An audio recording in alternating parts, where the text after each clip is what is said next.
بسم اللہ الرحمن الرحیم۔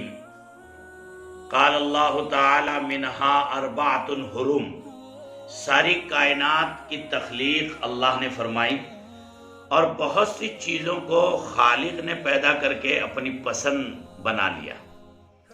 پہاڑوں کو بنایا، طور سینا کو پسند کیا، اللہ کے گھروں کو بنایا، مسجد نبوی اور بیت المقدس کو پسند کر لیا، فرشتوں کو بنایا، حضرت جبریل کو پسند کر لیا، ایام و ساعات بنائے تو اللہ نے 4 مہینوں کو پسند فرما لیا۔ اور قرآن نے کہا منہا اربعۃ حرم۔ اللہ کا شکر ہے کہ یہ سال کا ابتدائی پہلا مہینہ ہے اور ہمارے کیلنڈر کا آغاز ہے، اور اس محرم کی فضیلت نبی پاک علیہ الصلوۃ والسلام اور قرآن پاک نے ان 4 مہینوں کو، جس میں محرم بھی شامل ہے، فرمایا یوم خلق السماوات والارض منہا اربعۃ حرم۔ تخلیق کائنات کے وقت سے ان کی فضیلت ثابت ہے۔ ان مہینوں میں قابل احترام 4 مہینے۔ آج پہلے مہینے کی سال کے 9 تاریخ ہے، کل کو عاشورہ کا دن ہے، یعنی 10 محرم۔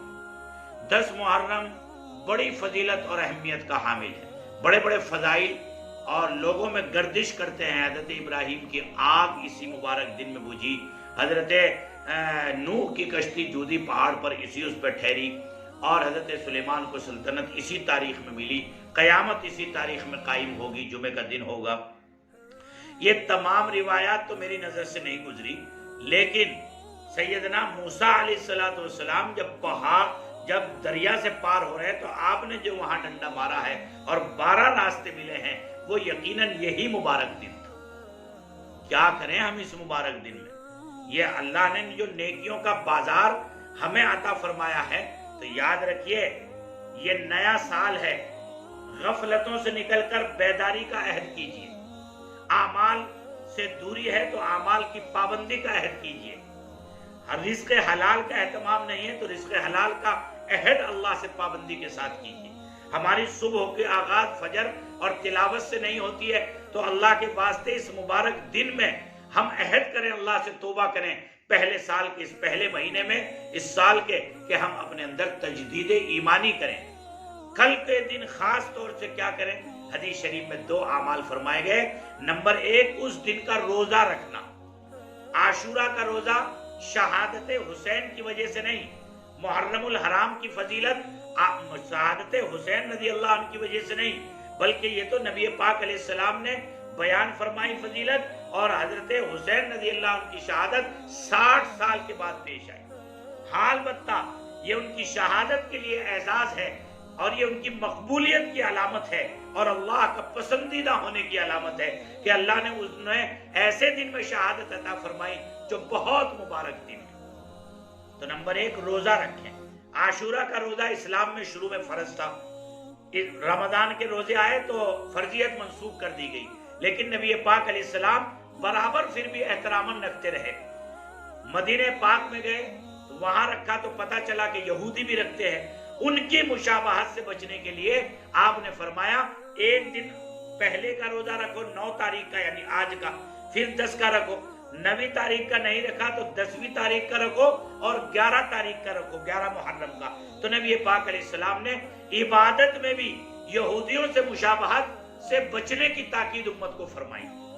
اس سے پتہ چلتا ہے، اس کا میسج یہ ہے کہ امت مسلمہ لباس میں، چہرے میں، وضع میں، قطع میں، کردار میں، تمام زندگی کے مسائل میں اللہ کے نافرمانوں، باغیوں، شرکشوں اور فاسقوں، فاجروں کی مشابہت سے بچے۔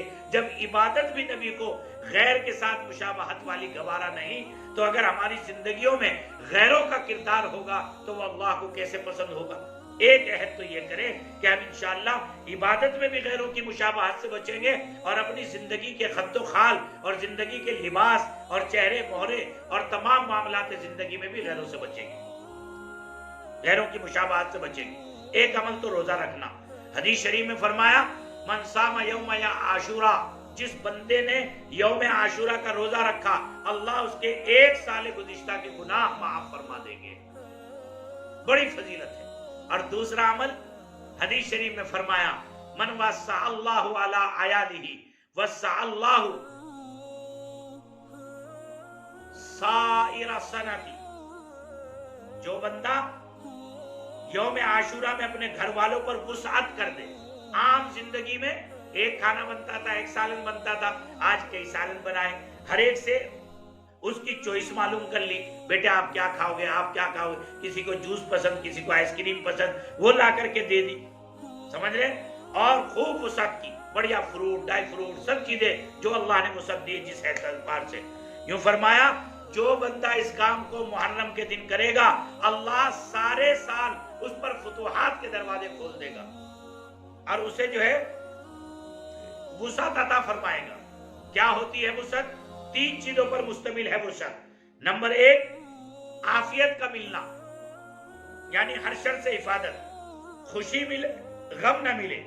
اور نمبر 3 جو اللہ جائز مقاصد دل میں ہوں ان کو پورا فرما دے. یہ 3 باتیں اس مبارک دن میں اپنے گھر والوں پر وسعت اور کشادگی کی وجہ سے نصیب ہوں گے. اس لیے بھائی مدارس میں طلبہ کا بھی خصوصی دھیان رکھیے. کل کو ہمارے یہاں بھی روزہ رکھیں گے، مدارس میں طلبہ روزہ رکھیں گے، اپنے گھر والوں پر وسعت کرو. اور یہ علم کے حاملین ان پر بھی وسعت کیجئے. افطار بھیجئے، کھانے بھیجئے، تاکہ زیادہ سے زیادہ اس کی برکات سے ہم پورے سال مالا مال. تو بھائی کل کے دن کے یہ 2 عمل ہیں خاص طور سے کرنے کے، اور ایک اپنی زندگی کو بدلنے کا ہے. بالخصوص یہ کل کا میسج ہے. اور اس نئے کیلنڈر اور نئے سال کے پہلے مہینے میں ہمارا اس تجدید ایمان اور تجدید عہد اعمال ہونا چاہیے تاکہ ہم اپنی زندگی میں تبدیلی لائیں. بس ان 2 اعمال کو آپ تک پہنچانے کے لیے جو ہے بالخصوص میں آپ سے مخاطب ہوا. اللہ ہم سب کو عمل کی توفیق عطا فرمائے اور اس میسج کو زیادہ سے زیادہ شام تک فارورڈ کیجئے تاکہ کل کو روزہ رکھنے کی، 11 تاریخ میں روزہ رکھنے کی لوگوں کو توفیق ہو جائے. اپنے گھر والوں پر وسعت کی برکت سے گھروں کے جالے نکل جائیں، تنگیاں نکل جائیں، رزق کی تنگیاں ختم ہو جائیں. جو جس حیثیت میں بھی ہو اپنے گھر والوں پر. حضرت سفیان فرماتے ہیں کہ میں نے اس کا تجربہ کیا کہ جو گھر میں وسعت کرے اس پر سالے سال فاقہ نہیں ہوگا، تنگ دستی نہیں آئے گی، روزی تک نہیں ہوگی. ہم نے اس کو ایسا ہی پایا. سیدنا حضرت جابر ابن عبداللہ فرماتے ہیں جربت، میں نے تجربہ کیا 40 عامن، 40 سال تک جیسا نبی نے فرمایا ویسا ہی پایا. اس لیے بھائی اس کا اہتمام کیجئے. السلام علیکم ورحمۃ اللہ وبرکاتہ.